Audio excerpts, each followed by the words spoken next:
Hi, everybody. My name is Jonathan Hennings, and this is going to be my third case study presentation. Let's get started. The client I'm going to be talking about today, we're going to say his name is Raymond, who is a 15-year-old boy. He was diagnosed with autism at the age of 5. There are no other diagnoses at this moment in time. However, the client does engage in certain aggressive behaviors such as hitting, kicking, yelling, pushing other individuals or kids. There are no current self-injurious behaviors that he has. He sometimes, occasionally, depending on the situation, due to the tangible function, he will occasionally hit his iPad against his face. But let's get started for this presentation, which we're going to be talking about tacting and the intervention in place. So what exactly is tacting? According to Cooper in 2020, a tact is a verbal operant that is elicited by a nonverbal discriminative stimulus followed by a generalized condition reinforcement. So therefore, this pretty much is saying that a tact is something that is learned through asking the individual through a discriminative stimulus like what do you see or what is this, and then they point to the certain object or item, and they are able to identify multiple aspects or multiple things. For example, I have on here a family is going on a walk and the child stops their parents along the way and they point to a tall wooden plant and goes, "Look, mommy, it's a tree." That's an example of attack.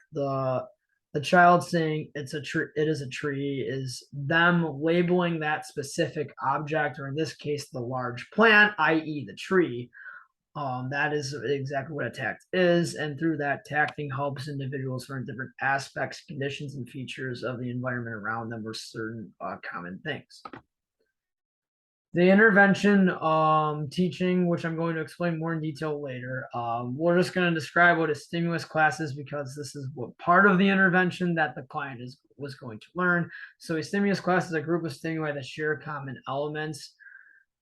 So for example, I have cats, dogs, birds, elephants. The common stimulus class for them is that they are all animals. So therefore, there's certain things in that specific class, or a specific category that a stimulus class categorizes them by a certain thing. So a feature of like all these as well could be like a cats and dogs, elephants, they have tails. So that's like an example of a feature of that class. To explain more and more about how the intervention was implemented, there were 3 steps to what we use for how to teach these tacting skills and to teach the stimulus class, which the stimulus class was the final step of the intervention. So we use listener responding, or the derived stimulus relation. So step 1 for the tacting program was identifying the function, i.e., or how that common item operates. So the example would be like, what do you drive? A car. What do you read? A book. What do you ride? A bike. What do you drink out of? A cup. Those are the functions of those certain items. And that's what we were teaching our client, Raymond, who we're going to call at the time. Those like little things, and the function for this, now we use to talk about the derived stimulus relations, we use the reflexive property, which is just pretty much identical matching, where you started like simple no. So if it was like a matching program, you would have the word car and then you would match it to the other word, identical matching to the car. So we'll just say in this sense, the function is the reflexive property for, because we'll just start simple with what do you drive? A car. Or what do you read? A book. So the step 2 for the tacting intervention, this is kind of how we taught the client.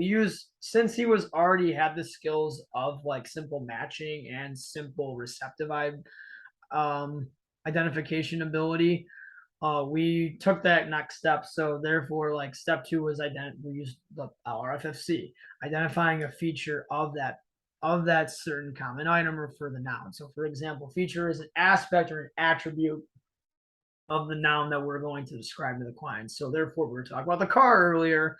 So therefore, we're going to say what has wheels. his response would still be a car. But there are multiple answers that we obviously would accept as well for that question. He could say bike, he could say bus, he could say truck.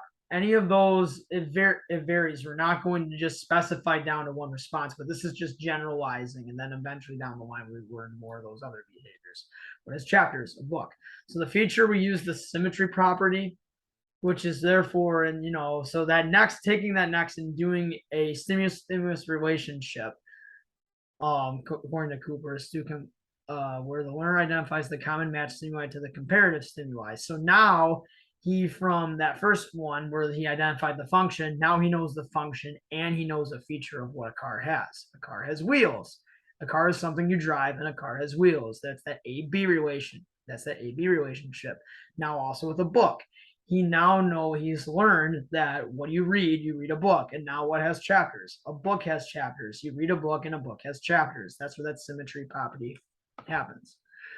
Finally, the step 3, which is what I talked about earlier, that class, that stimulus class, where multiple common items or even animals or anything for that matter, just common nouns in general, we decided to do an interverbal fill-in, though, which is another verbal operand known by B.F. Skinner, where you kind of it's kind of like a sort of the fill in the blank or finish the sentence sort of verbal operand. So the example here is we had that initial common item or common object. A car is responds with vehicle. We taught him the class, the stimulus class of vehicle.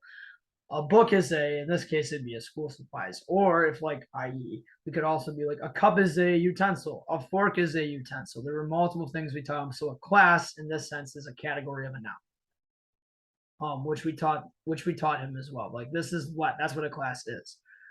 So we use this as the transitive property, which is that A to C relationship. So then we took that noun, i.e. the car. So the transitive property is a stimulus to stimulus relationship that derives from two previous elements of the other stimulus relations, i.e. the function was one relationship. The feature was the other relationship. So driving was one relationship for the car. The other relationship was that the client identified that a car has wheels, and now it's taking the car. So what is a car? So therefore we took that a car is a vehicle. Same with the book. You read a book. A book has chapters. Now what is a book? A book is a school supplies, similar to what I said earlier. So it's taking that initial common item or common noun and then identifying that class. So this is the intervention we utilized. So then the client was able to pick up on multiple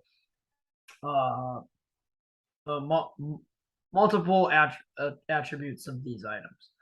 And Cooper does a great job explaining it. And that's all I have for this presentation. I hope you guys enjoyed it.